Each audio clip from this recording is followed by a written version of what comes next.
লাঠিয়াল শিক্ষক, তবে শাসনের নয়, তার লাঠি সৃষ্টির। হরিণঘাটার অবসরপ্রাপ্ত শিক্ষক শ্যামাপদ মণ্ডল। গাছের ডাল থেকে বিভিন্ন রকম লাঠি বানানো তার শখ। মাস্টার মশাইয়ের ঘরে রয়েছে প্রায় 500 লাঠি।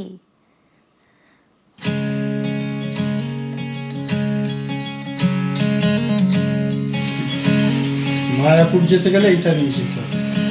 তার হাতে দারোয়ানি লাঠি, ঝাড়ের বাস বাঁকিয়ে কিভাবে এইভাবে হাঁটে। একটু প্রচুর জায়গা পাবা, সব ভালো করে মুছে টুচে সেভাবে রেডি হতে পারলে। কিন্তু আমি কারো দেখে করিনি, বুদ্ধি খাটি শেকড় শুদ্ধ তুলেছি বাসটা। এই মাঝখানে এটা খুললে হচ্ছে আপনার এখানে টাকা সব ওষুধ সব রাখা যায়। মায়াপুর যেতে গেলে এইটা নিয়ে যেতে হবে। পুরনো দিনের কড়া ধাতের শিক্ষক, একথা বললেই আমাদের অনেকের মনে প্রথম যে ছবি ভেসে ওঠে তা হলো বেত হাতে স্কুলের করিডর ধরে হেঁটে যাওয়া মাস্টার মশাই।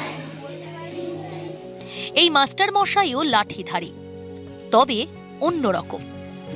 গানের জাদুকরকে গানওয়ালা বা ছবির জাদুকরকে ছবিওয়ালা বললে একেও নির্দ্বিধায় লাঠিওয়ালা বলা যেতেই পারে।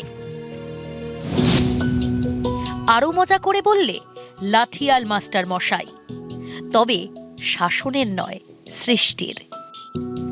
নদিয়ার হরিণঘাটার নগরুখরা এলাকার বাসিন্দা শ্যামাপদ মণ্ডল অবসরপ্রাপ্ত শিক্ষক।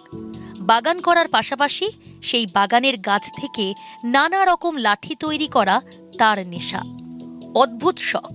আর তা থেকেই তিনি যা বানিয়ে ফেলেছেন তা দেখলে অবাক হতে হয়। জমিদারের লাঠি থেকে দারোয়ানের লাঠি, ভিক্ষুকের লাঠি থেকে পরিব্রাজকের লাঠি, কি নেই তার সৃষ্টি সম্ভারে। এক একটা লাঠির এক এক রকম চেহারা। লাঠির ভিতরে আবার রয়েছে ছোট ছোট জিনিস রাখার ব্যবস্থা।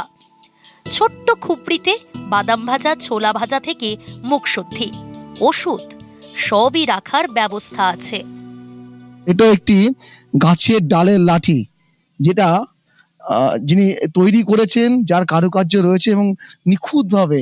আর একটা দারুণ বিষয় দেখানোর চেষ্টা করব লাঠিতে, যেটা বলছিলাম যে লাঠিতে টাকা, খাবার, ওষুধ নেওয়া যাবে। এই যে লাঠির ঠিক ওপরেই একটি জায়গা করা হয়েছে, সেখানে লজেন্স বা ছোট ওষুধের যেগুলো ট্যাবলেট রয়েছে সেগুলো রেখে কিছু টাকাও এখানে নিয়ে আবার আটকে দিয়ে এই লাঠি নিয়েই ঘর থেকে বেরিয়ে যেখানে খুশি যাওয়া যাবে।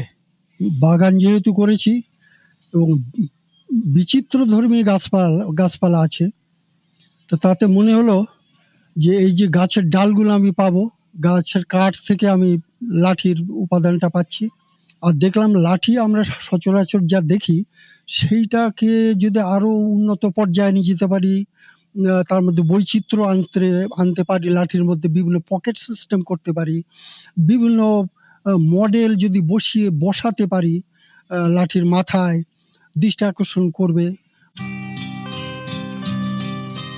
30 বছর শিক্ষকতা করেছেন শ্যামাপদ মণ্ডল।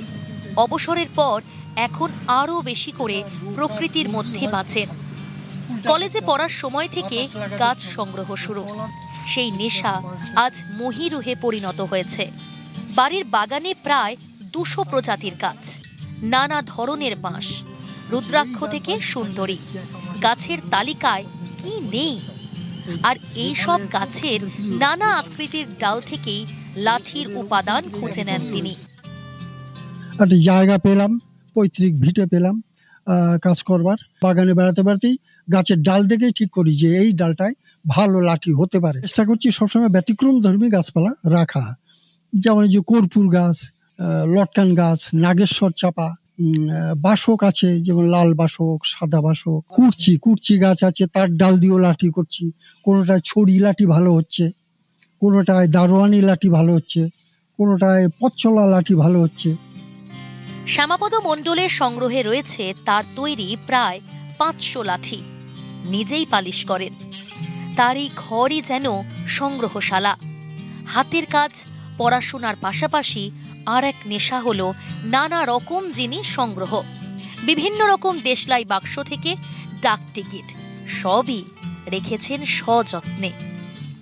সব মিলিয়ে তিনি এক সৃজনশীল নাগরিক লাঠিয়াল। আজকের ইলেকট্রনিক্স গেজেট সর্বস্ব জীবনে প্রকৃতিকে আঁকড়ে সৃষ্টি সুখের এমন সাধনা দেখতে পাওয়া সত্যি বিরল। রঞ্জিত সরকার, নিউজ 18 বাংলা।